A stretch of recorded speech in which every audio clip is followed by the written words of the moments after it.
জুবায়ের খালিদের আলিঙ্গন মুক্ত হয়ে নাহিদের কাছে এসে জিজ্ঞেস করলেন, নাহিদ, এখন তুমি ভালো আছো তো? উত্তর দেওয়ার পরিবর্তে সে তার ঘুমটা টেনে দিচ্ছিল। জুবায়ের আবার বললেন, নাহিদ, তোমার শরীর ভালো নেই, জ্বর রয়েছে। ঘাটা এখন কেমন আছে? নাহিদের উষ্ঠ কেঁপে উঠল। কম্পিত স্বরে এসে বলল, আল্লাহর শুকর, আপনি ফিরে এসেছেন, আমি ভালো আছি। তার শেষ শব্দগুলো দীর্ঘ শ্বাসে ডুবে গেল। হঠাৎ শিউরে সে মূর্ছিত হয়ে পড়ে গেল। নাহিদের যখন চেতনা ফিরে এলো, তখন সে নিজের ঘরে বিছানায় শায়িত ছিল। খালিদ ও মায়ার বিষণ্ণ চেহারা দেখাবার পর তার দৃষ্টি জুবায়েরের উপর নিবদ্ধ হলো। ম্লান মুখে হঠাৎ লজ্জার লালিমা দেখা দিল। মুখের উপর ঘুমটা টেনে দিয়ে সে উঠে বসল। গঙ্গু, জয়রাম বাইরে দাঁড়িয়েছিল। খালিদ তাদের লক্ষ্য করে বলল, নাহিদের সংজ্ঞা ফিরে এসেছে, আপনারা চিন্তা করবেন না। জুবায়ের সান্ত্বনা দিয়ে বললেন, নাহিদ, আমাদের বিপদ এবার কেটে যাবে, আমি আজই যাচ্ছি। নারীসুলভ সূক্ষ্ম অনুভূতির দ্বারা মায়া জুবায়ের প্রতি নাহিদের মনোভাব বুঝে নিয়েছিল। সে তাড়াতাড়ি বলল, না, আজ আপনি যেতে পারবেন না। যতদিন বোন নাহিদ সুস্থ হয়ে না ওঠে ততদিন আপনি এখানেই থাকুন। এখন সারা সিন্ধু দেশে হয়তো আপনার সন্ধান হচ্ছে। জুবায়ের জবাব দিলেন, সিন্ধুর সীমা অতিক্রম করার এখনই আমার একমাত্র সুযোগ। প্রত্যেক চৌকিতে কাল পর্যন্ত আমার ফেরার হবার খবর পৌঁছে যাবে। আমাদের বাকি সাথীরা রাজার সৈন্যদেরকে বিপদগামী করার জন্য পূর্ব দিকের মরুভূমির পথ ধরেছে। আমি এই সুযোগ গ্রহণ করতে চাই। খালিদ, তুমি এখানে থাকবে। এখানে যদি কোনো বিপদের আশঙ্কা হয় তবে গঙ্গু তোমাদের কোনো নিরাপদ স্থানে নিয়ে যাবে। আরব দেশ থেকে আমাদের সৈন্য আসা পর্যন্ত যদি নাহিদ ঘোড়ায় চড়তে সমর্থ হয় তবে গঙ্গু তোমাদের মাকরানে পৌঁছিয়ে দেবে। নাহিদ বলল, আপনার অন্যান্য বোনেরা যতদিন বন্দী থাকেন ততদিন আমি এখানে থাকাই পছন্দ করব। আল্লাহ আপনাকে শীঘ্র ফিরিয়ে আনুন। আমরা আপনার পথ চেয়ে থাকব। আমার চিঠি আপনি পেয়ে গেছেন বোধহয়। আপনি এখনই যাত্রা করুন, ফিরে আসতে দেরি করবেন না। হ্যাঁ, আমি আলীর অবস্থা জিজ্ঞেস করতে চাই। আলী তোমাকে খুব মনে করে। দেবলের শাসনকর্তা তাকে খুব যন্ত্রণা দিয়েছে, কিন্তু সে বীর বালক। যে অবস্থাতেই থাকুক সে নামাজের সময় আজান দিবেই। এরা আজানকে ভীষণ ভয় করে। তাকে বহুবার চাবুক মারা হয়েছে, কিন্তু তার ধৈর্য হার মানেনি। ব্রাহ্মণাবাদের বন্দিশালায়ও তার একই অবস্থা ছিল। রাজার প্রহরীরা তাকে জিহ্বা কেটে দেওয়ার ভয় দেখিয়েছে, কিন্তু সে অটল। নাহিদ বলে, এটা আপনার সহচর্যের ফল, নইলে তার মনে পূর্বে এত শক্তি ছিল না। লঙ্কায় তাকে একজন দুর্বলবনা বালক মনে করা হতো। জুবায়ের জবাব দেন, কেবল বিপদের সময়ই লোকের প্রকৃত দোষগুণ পরিস্ফুট হয়। দরজায় গঙ্গু বলে উঠল, দুপুর হয়ে আসছে তো, আর দেরি করা আপনার উচিত নয়। নাহিদ বলে, আপনি আসুন, আল্লাহ আপনার সহায় হন। কিন্তু মাকরানের স্থলপথ আপনার জানা আছে তো? জুবায়ের বললেন, বসু আমার সাথে যাচ্ছে, সমস্ত পথ তার জানা আছে। মাকরান সীমান্তে পৌঁছি আমি তাকে ফেরত পাঠাবো। মায়া বলে, কিন্তু এ পোশাকে আপনি এক্ষুনি তো ধরা পড়ে যাবেন। মৃদু হেসে জুবায়ের বলেন, আমার ছোট বোনটি দেখছি সব দিকে নজর আছে, কিন্তু তার বেকুল হওয়ার কারণ নেই। আমি এক সিন্ধি বেশি যাচ্ছি। এখন তো আমি সিন্ধি ভাষাও শিখে ফেলেছি, কেউ আমাকে সন্দেহ করবে না। মায়া বলে, আমাকে বোন বলে আপনি অনেক দায়িত্ব মাথায় নিলেন। মনে রাখবেন, আমাদের দেশে ধর্ম ভাই বোনের সম্পর্ক সহোদর ভাই বোনের সম্পর্কের চেয়ে কম ঘনিষ্ঠ নয়। আপনি যদি আমাকে বোন মানেন তাহলে সপ্তাহের পথ দিনে দিনে অতিক্রম করুন। আমাদের বিপদ আপনার সঙ্গীদের বিপদের চেয়ে কম নয়। আমার ভাইয়ের সন্ধানে তারা সিন্ধুর প্রত্যেক অলিগলি, নদী নালা, মরু বন চষে বেড়াবে। আমার ভয় হয় আপনাদের সৈন্যের আগমন প্রতীক্ষায় ক্লান্ত হয়ে আমার ভাই আবার কাঠিয়াওয়াড়ের দিকে ফেরার হতে প্রলুব্ধ না হয়। জয়রাম বাইরে থেকে উচ্চস্বরে বলে উঠলেন, মায়া, তুমি কি বলছো? আমি রাজপুত না, বরং আমি মুসলমান। আমার রক্ষকদের ছেড়ে আমি কোথাও যেতে পারি না।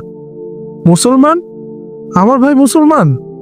এ কথা বলতে বলতে মায়া নাহিদের চৌকি থেকে উঠে দাঁড়িয়ে বাইরে গিয়ে জয়রামকে জড়িয়ে ধরল। তার বুক দুরু দুরু করছিল, তার চোখে আনন্দাশ্রু বইছিল। সে বলছিল, ভাই, তুমি সত্যি মুসলমান হয়েছ? তিনি জবাব দিলেন, পরশ পাথরের স্পর্শ পেয়ে লৌহ আর লৌহ থাকে না। তুমি বিরক্ত হবে না তো? আমি আলিঙ্গন মুক্ত হয়ে অশ্রু মুছতে মুছতে সে বললেন, আমি কেন বিরক্ত হব? আল্লাহ আমার প্রার্থনা মঞ্জুর করেছেন, আমার মান্যত গ্রহণ করেছেন। ভাই, তোমাকে অভিনন্দন, কিন্তু তোমার ইসলামী নাম? জুবায়ের বাইরে এসে বলেন, ওটা আমার ত্রুটি। তোমার পছন্দ হলে তোমার ভাইয়ের নাম রাখছি নাসিরউদ্দিন। আর আমার নাম? খালিদ, জুবায়ের, গঙ্গু ও জয়রাম সবাই হতভম্ব হয়ে মায়ের দিকে তাকালো। সেও প্রশ্নের উত্তর না পেয়ে মায়া আবার বললেন, তোমরা হয়রান হলে কেন? নাহিদকে জিজ্ঞেস করো। একথা বলে সে দেউরিতে দাঁড়িয়ে নাহিদকে লক্ষ্য করে বলল, বোন নাহিদ, এদেরকে বলো আমি তোমার কাছে কালিমা পড়িনি কি? আমি লুকিয়ে লুকিয়ে তোমার সাথে নামাজ পড়িনি? আমি কোরআনে আয়াত মুখস্থ করিনি কি? মায়া আবার ভাইয়ের কাছে দাঁড়িয়ে জুবায়েরকে বলল, আপনি কিসের ভাবনায় পড়েছেন? নাহিদ আমার নাম জুহরা রেখেছে, এ নাম আমার খুব পছন্দ হয়েছে। খালিদ ভিতরে গিয়ে নাহিদের কানে কানে বলে, তুমি এ কথা আমাকে লুকিয়েছ কেন? মৃদু হেসে নাহিদ জবাব দেয়, মায়ার ভয় ছিল আপনি মনে করবেন আপনাকে খুশি করার জন্যই সে মুসলমান হয়েছে। তার ভাইয়ের ভয়ও ছিল, তাই সে আমাকে প্রতিজ্ঞা করিয়ে নিয়েছিল আপাতত তার রহস্য প্রকাশ করব না। খালিদ আবার দৌড়ে গিয়ে জয়রামের কাছে দাঁড়ায়। তার মন আনন্দের স্বর্গে বিচরণ করছিল। জুবায়ের বললেন, ভাই নাসিরউদ্দিন, বোন জুহরা, তোমাদের উভয়কে আমি অভিনন্দন জানাচ্ছি। আল্লাহ তোমাদের ধৈর্য ও শক্তি দান করুন। গাঙ্গু বলে, জুবায়ের, আমাদের মন খুঁজে দেখলে দেখতে পাবেন আমরা সবাই মুসলমান, কিন্তু সকলের জন্য নাম নির্বাচন করতে আপনার বিলম্ব হয়ে যাবে। এ কাজ খালিদের উপর ছেড়ে দিন। এখন দুপুর হয়ে গেল, সন্ধ্যা পর্যন্ত আপনার অন্তত 30 ক্রোশ দূরে পৌঁছাতে হবে। মৃদু হেসে জুবায়ের জবাব দেন, আমি প্রস্তুত। গঙ্গু বসুকে ডেকে কাপড় আনতে বলল। জুহরা আবার নাহিদের কাছে এসে বসল। গঙ্গুর নির্দেশ মতো জুবায়ের এক সিন্ধি সিপাহীর বেশ ধারণ করল। গঙ্গু বলল, বাইরে আপনার জন্য ঘোড়া প্রস্তুত, আমি এক্ষুনি আসছি বলে তিনি আবার নাহিদের ঘরে প্রবেশ করলেন। পদশব্দ পেয়ে নাহিদ মুখে ঘোমটা টেনে দিল। জুবায়ের বললেন, নাহিদ, আল্লাহ হাফেজ। বোন জুহরা, আমার জন্য দোয়া করো। উত্তরে উভয় বলল, আল্লাহ হাফেজ। জুবায়ের দীর্ঘ পদক্ষেপে বের হয়ে গেলেন। খালিদ, নাসিরউদ্দিন ও গঙ্গু কিল্লার ফটক পর্যন্ত তার সঙ্গে গেল। বসু ফটকে দুটি ঘোড়া নিয়ে দাঁড়িয়েছিল। খোদা হাফিজ বলে জুবায়ের ঘোড়ায় চড়লেন। বসু তার অনুসরণ করল। গঙ্গু বলল, রৌদ্র প্রখর বটে, তবে ঘোড়া দুটি সতেজ ও শক্তিশালী। 30 কোষের প্রথম মঞ্জিল পৌঁছা এদের পক্ষে খুব কঠিন কাজ নয়। বসু, এই অভিযানে তোমার সাফল্য হয়তো কয়েক মাসের মধ্যেই সিন্ধুর মানচিত্র বদলিয়ে দিবে। যতক্ষণ জুবায়ের মাকরান সীমান্ত অতিক্রম না করেন তুমি ফিরবে না। আপনি নিশ্চিন্ত থাকুন। একথা বলে বসু ঘোড়াকে ঘোড়ালি দ্বারা তাড়না করল। জুবায়েরও সেও ঘোড়া তার পিছনে ছুটিয়ে দিলেন। কিল্লার ভিতর থেকে ঘোড়ার খুরের শব্দ শুনে জুহরা নাহিদের দিকে তাকালো। তার চোখে অশ্রু চকচক করছিল। সে আস্তে বলছিল, আল্লাহ তোমার সহায় হন, আল্লাহ তোমাকে ওই শত্রু হতে রক্ষা করুন। জুহরার চোখেও অশ্রু দেখা দিল। সে বলল, আপা, তুমি এতদিন আমাকে লুকিয়ে আসছো যে তুমি ওকে ভালোবাসো? উত্তর না দিয়ে নাহিদ জোহরার হাতখানা নিজের হাতে তুলে নিল। ঘোড়ার খুরের শব্দ ক্রমে দূরে মিলিয়ে যাচ্ছিল। মুক্তার মতো অশ্রু ফোঁটা তার চোখ থেকে গাল বেয়ে পড়ছিল। জোহরা নিজের আঁচল দিয়ে তার অশ্রু মুছতে মুছতে বলল, বোন, তিনি শীঘ্রই ফিরবেন, নিশ্চয়ই ফিরবেন। বসরার এক কোণে নদীর তীরে শ্যামল খেজুর কুঞ্জের মধ্যে বসরার শাসনকর্তার দুর্গের মতো প্রাসাদ। প্রাসাদের এক প্রশস্ত ঘরে জনৈক দৃঢ়কায় বৃদ্ধ পায়চারি করছিলেন। চলতে চলতে তিনি থেমে দেওয়ালে লটকানো মানচিত্র পর্যবেক্ষণ করতে মগ্ন হয়ে যাচ্ছিলেন। তার চেহারায় অসাধারণ মনোবল ও দৃঢ়তা প্রতিভাত হচ্ছিল। চোখে বুদ্ধির দীপ্ত এবং দৃষ্টি ভীতি সঞ্চারক। ইনি হাজ্জাজ ইবনে ইউসুফ, যার লৌহ কঠোর হস্ত থেকে শত্রু মিত্র সকলেই মুক্তি প্রার্থনা করত, যার তলোয়ার আরব অনারব সকল দেশে বজ্রের মতো পতিত হতো এবং অনেক সময় সীমা অতিক্রম করে মুসলিম জাহানের এমন সব উজ্জ্বল নক্ষত্রকে রক্তধূলিতে লুটিয়ে দিয়েছে যাদের বক্ষ ইমানের জ্যোতিতে ছিল প্রদীপ্ত। হাজ্জাজ ইবনে ইউসুফের জীবন ছিল ঝড়ের মতো। প্রথম পর্যায়ে তিনি আব্দুল মালিকের শাসনকালে বিদ্রোহ দমনকল্পে ইরাক ও আরবে এক দুর্গম ঝড়ের ন্যায় ধ্বংসের করাল মূর্তিতে দেখা দেন। এ সময় তার তরবারি অন্ধের লাঠির মতো ন্যায় অন্যায় বিচার না করেই আঘাত করেছে। দ্বিতীয় পর্যায়ে শুরু হয় যখন আব্দুল মালিকের স্থানে তার পুত্র ওয়ালিদ খিলাফতের মসনদে আরোহণ করেন এবং ইরাক ও আরবের আত্মকলহ সমাপ্ত হয়ে মুসলমান জাতি এক নতুন প্রেরণায় উদ্বুদ্ধ হয়ে এক সুশৃঙ্খল ও শক্তিশালী জাতিতে পরিণত হয়েছে এবং তুর্কিস্তান ও আফ্রিকায় অভিযান চালিয়েছে। আমাদের বাহিনীর সাথে হাজ্জাজের সম্পর্ক এই দ্বিতীয় পর্যায়ে। পিতার ন্যায় ওয়ালিদও হাজ্জাজ ইবনি ইউসুফকে বৈদেশিক ও অভ্যন্তরীণ সব বিষয়ে সর্বময় কর্তৃত্ব দিয়ে রেখেছিলেন। হাজ্জাজ আব্দুল মালিক এবং ওয়ালিদ উভয়ের সেবা করেছিলেন। জনৈক মুসলিম ঐতিহাসিকের মতে উভয় পর্যায়ের সেবার মধ্যে বিশেষ পার্থক্য লক্ষিত হয়। আব্দুল মালিকের শাসনকালে হাজ্জাজ ইবনি ইউসুফের সমুদয় প্রচেষ্টা সীমাবদ্ধ ছিল ইরাক ও আরব দেশে। তার রক্তাক্ত ওসি যেখানে আব্দুল মালিকের শাসন দৃঢ় করেছে, সেখানেই কয়েকজন নিরপরাধ লোকের রক্তে তার হাত কলঙ্কিত করেছে। কিন্তু ওয়ালিদের শাসনকাল ছিল মুসলমানদের জন্য অপেক্ষাকৃত শান্তিপূর্ণ। হাজ্জাজ ইবনি ইউসুফ জীবনের বাকি দিনগুলো পূর্ব ও পশ্চিমে মুসলমানদের বিজয়ের পথ নিষ্কণ্টক করতে ব্যাপৃত থাকেন।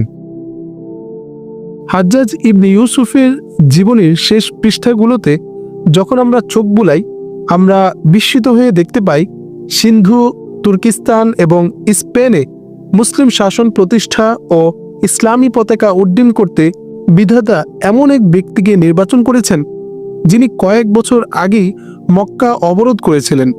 আবদুল্লাহ ইবনে জুবায়েরকে চোখের সামনে নিহত হতে দেখে যে চোখে বিন্দুমাত্র দয়ার উদ্রেক হয়নি। সিন্ধু দেশে এক মুসলিম বালিকার বিপদ কাহিনী শুনে তাই অশ্রু সজল হয়ে ওঠে। ইতিহাস আমাদের সামনে আরেকটি গুরুতর প্রশ্ন উত্থাপিত করে, তাই যে আরব ও ইরাকের মুসলমান হাজ্জাজ ইবনে ইউসুফের জীবনের শেষের দিকেও তার প্রতি অপ্রসন্ন ছিল এবং ওয়ালিদকেও মঞ্জুরে দেখত না। তা সত্ত্বেও যখন স্পেন, সিন্ধু এবং তুর্কিস্তানে অভিযান চলে, তখন কী কারণে প্রত্যেক যুদ্ধক্ষেত্রেই শামী মুসলমানের তুলনায় আরব যোদ্ধার সংখ্যা অনেক বেশি থাকে?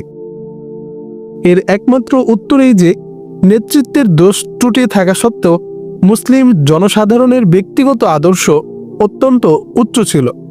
হাজ্জাজ ইবনে ইউসুফের প্রতি বিদ্বেষ তাদের জাতীয় কর্তব্যবোধকে দমাতে পারেনি।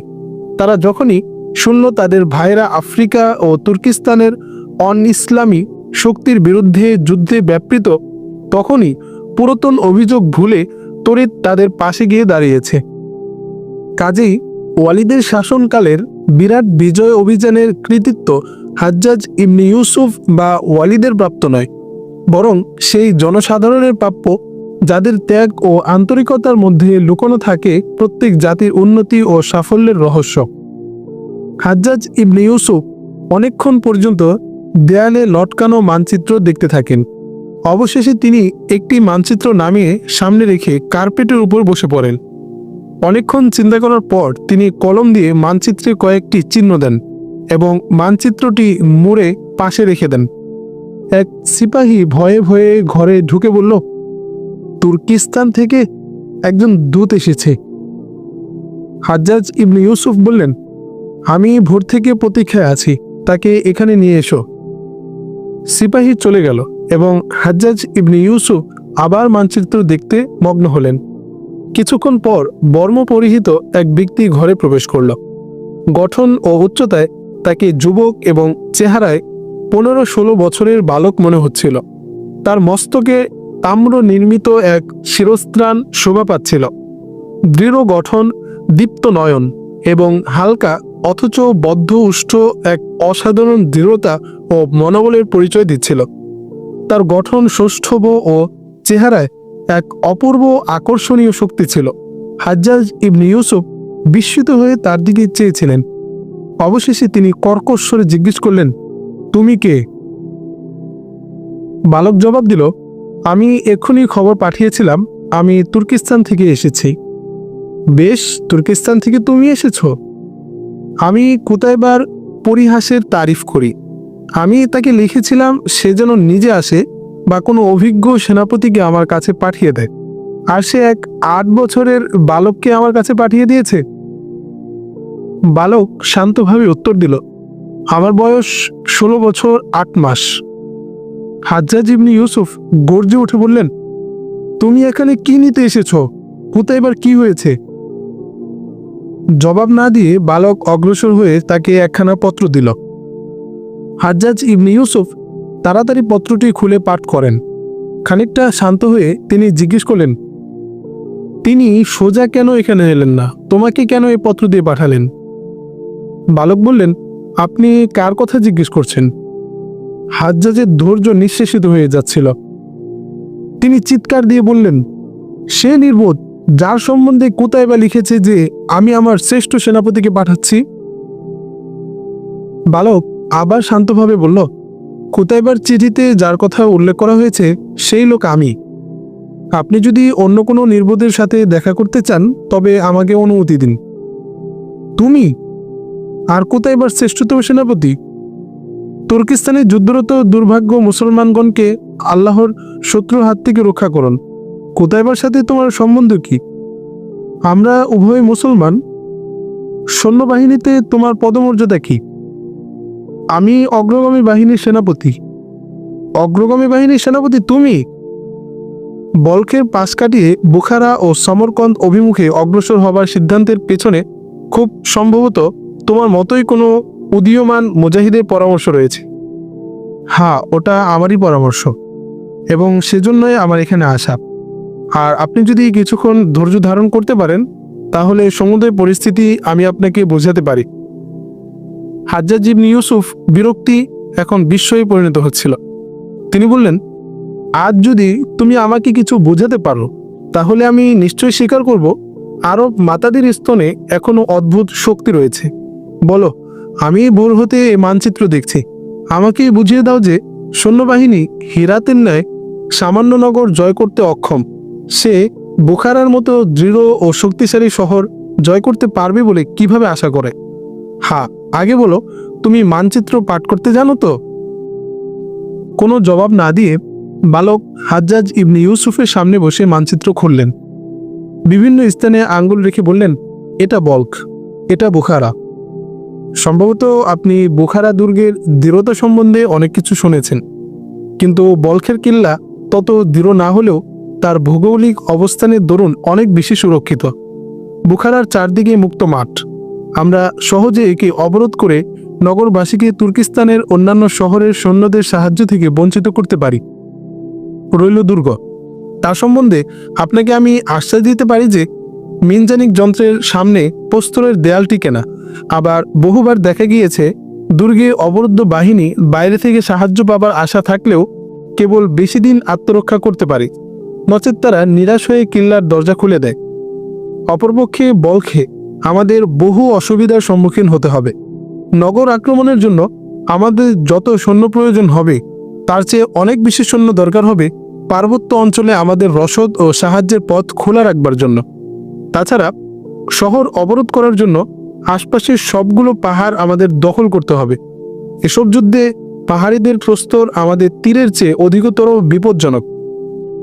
বলখের দক্ষিণ ও পূর্ব দিকের পাহাড় বেশ উচ্চ। যদি দক্ষিণ পূর্ব তুর্কিস্তানের সমুদয় সামন্তরাজ্য বলখকে সাহায্য দেওয়ার চেষ্টা করে তবে উচ্চ পর্বতের আড়ালে এক বৃহৎ সৈন্যবাহিনী বিনা বাধায় বলখের কাছে পৌঁছে পূর্ব দক্ষিণ ও পশ্চিম দিক থেকে আমাদের জন্য বিপদ সৃষ্টি করতে পারে।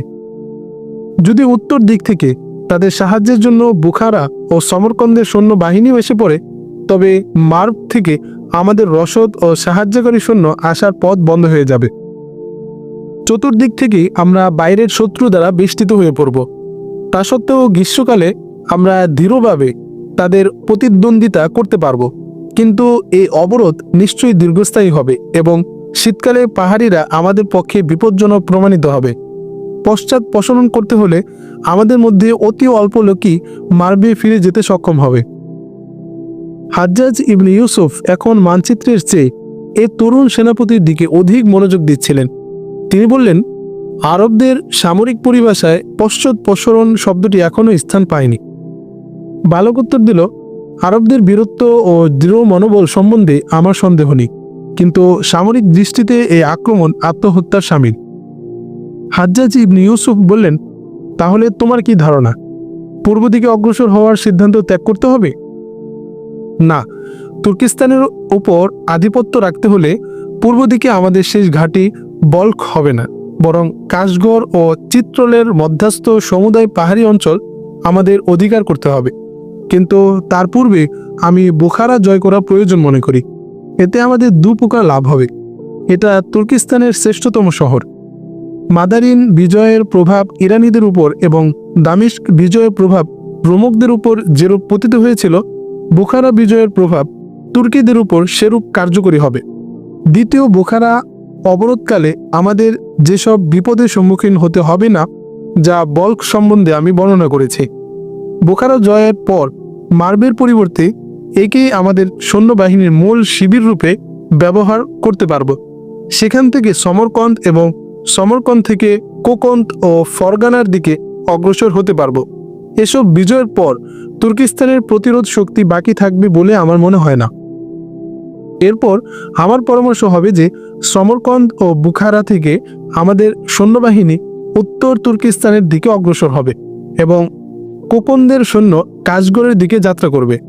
আমার বিশ্বাস, দুর্গম পার্বত্য পথ অতিক্রম করে যতদিনে কোকানদের সৈন্যবাহিনী কাশগড়ে পৌঁছবে, তার পূর্বেই বল্ক এবং তার আশপাশের শহরগুলো জয় করা হয়ে যাবে। হাজ্জাজ ইবনে ইউসুফ বিস্ময় ও প্রশংসার দৃষ্টিতে এ তরুণ সেনাপতির দিকে চেয়েছিলেন। তিনি মানচিত্র পেঁচিয়ে একদিকে রেখে দিলেন। কিছুক্ষণ চিন্তা করার পর জিজ্ঞেস করলেন, তুমি কোন উপজাতির লোক? বালক উত্তর দিল, আমি সাকাফি। সাকাফি? তোমার নাম কি? মোহাম্মদ ইবনে কাসেম। হাজ্জাজ ইবনে ইউসুফ চমকে উঠে মোহাম্মদ ইবনে কাসেমের দিকে তাকালেন এবং বললেন, কাসেমের পুত্রের কাছে আমি এটাই আশা করেছিলাম। আমাকে চেনো? মোহাম্মদ ইবনে কাসেম বললেন, আপনি বসরার শাসনকর্তা? হাজ্জাজ ইবনে ইউসুফ নিরাশ হয়ে বললেন, বাস, আমার সম্বন্ধে তুমি শুধু এটুকুই জানো। আমি এছাড়াও অনেক কিছু জানি। এর আগে আপনি খলিফা আব্দুল মালিকের দক্ষিণ হস্ত ছিলেন এবং এখন খলিফা ওলিদের দক্ষিণ হস্ত। তোমার মা তোমাকে কি বলেননি কাসিম আমার ভাই ছিল এবং তুমি আমার ভ্রাতুষ্পুত্র? বলেছিলেন। কখন? যখন আপনি আবদুল্লাহ ইবনে জুবাইরকে হত্যা করে মদিনায় ফিরে এসেছিলেন। তরুণ ভ্রাতুষ্পুত্রের মুখে একথা শুনে হাজ্জাজ ইবনে ইউসুফের কপালের শিরাগুলো কিছুক্ষণের জন্য ফুলে উঠল। ক্রোধান্বিত হয়ে তিনি মোহাম্মদ ইবনে কাসেমের দিকে তাকাতে লাগলেন, কিন্তু তার চোখে ভয় ভীতির পরিবর্তে গভীর স্থৈর্য দেখতে পেয়ে তার ক্রোধ ক্রমে ক্রমে লজ্জায় পরিণত হলো। মোহাম্মদ ইবনে কাসেমের নির্ভীক দৃষ্টি যেন জিজ্ঞেস করেছিল, আমি যা বলেছি তা কি মিথ্যে? তুমি আবদুল্লাহ ইবনে জুবাইরের ঘাতক নও? হাজ্জাজ ইবনে ইউসুফ মনের উপর এক অসহ্য ভার অনুভব করলেন। তিনি দাঁড়িয়ে দক্ষিণ দিকের একটি জানালা দিয়ে বাইরে তাকালেন। আবদুল্লাহ ইবনে জুবাইরের হত্যাকারী, আবদুল্লাহ ইবনে জুবাইরের হত্যাকারী। কয়েকবার মনে মনে কথাগুলো তিনি উচ্চারণ করলেন। কল্পনার চোখে অতীতের জবনিকা সরে গেল। তিনি মক্কার সেই বৃদ্ধ মুজাহিদকে দেখছিলেন, নিহত হওয়ার সময়ও যার ওষ্ঠে বিজয়ের হাসি দেখা যাচ্ছিল। আরেকবার তিনি মক্কার অলিতে গলিতে বিধবা নারী ও এতিম শিশুদের ক্রন্দন রোল শুনতে পেলেন। শিউরে উঠে তিনি মুখ ফিরিয়ে নিলেন। তার দৃষ্টি মোহাম্মদ ইবনে কাসেমের উপর পড়ল। সে তার দিকে না তাকিয়ে মানচিত্র পর্যবেক্ষণে মগ্ন ছিল। এটা তিনি প্রত্যাশা করেননি। বিস্মিত হলেন। বিগত দিনের আরও কয়েকটি চিত্র তার সামনে ভেসে উঠল। মদিনার এক ছোট ঘরে তার তরুণ ভাইকে মৃত্যুশয্যায় দেখতে পেলেন। মক্কায় তার কীর্তিকলাপের কথা শুনে এ ভাই তাকে দেখে ক্রোধে ও উত্তেজনায় চোখ বন্ধ করে নিয়েছিল। কাসেমের কথাগুলো আর একবার তার কানে গর্জে উঠল, হাজ্জাজ, চলে যাও। আবদুল্লাহ ইবনে জুবাইরের হত্যাকারীর মুখ আমি মরবার সময় দেখতে চাই না। তোমার হাত যে রক্তে কলঙ্কিত হয়েছে, আমার অশ্রু তা ধুয়ে দিতে অক্ষম। ভাইয়ের জানাজার সাথে একটি অল্প বয়সী বালকের চিত্র তার চোখে আবার ফুটে উঠল। সে ছিল তার ভ্রাতুষ্পুত্র। তিনি তাকে কোলে নিয়ে আদর করতে চেষ্টা করেন, কিন্তু বালক ছটফট করে সরে গিয়ে চিৎকার করে উঠল, না না, আমাকে স্পর্শ করো না, আব্বা তোমাকে ঘৃণা করতেন। হাজ্জাজ হৃদয়ে এক বেদনা অনুভব করলেন। মোহাম্মদ ইবনে কাসেমের দিকে ফিরে তিনি বললেন, মোহাম্মদ, এদিকে আসো। মোহাম্মদ ইবনে কাসেম মানচিত্রখানি মুড়ে রেখে হাজ্জাজ ইবনে ইউসুফের কাছে গিয়ে দাঁড়ালো। তার অসাধারণ স্থৈর্য হাজ্জাজ ইবনে ইউসুফের ধৈর্য হরণ করার উপক্রম করেছিল, কিন্তু তিনি আত্মসংবরণ করে বললেন, তাহলে আমি তোমার মতে আবদুল্লাহ ইবনে জুবাইরের হত্যাকারী ছাড়া আর কিছু নই? মোহাম্মদ ইবনে কাসেম জবাব দিল, এটা জনসাধারণের সিদ্ধান্ত। আপনাকে ছলনা করবার জন্য হত্যাকারীর পরিবর্তে আমি অন্য শব্দ ব্যবহার করতে পারি না।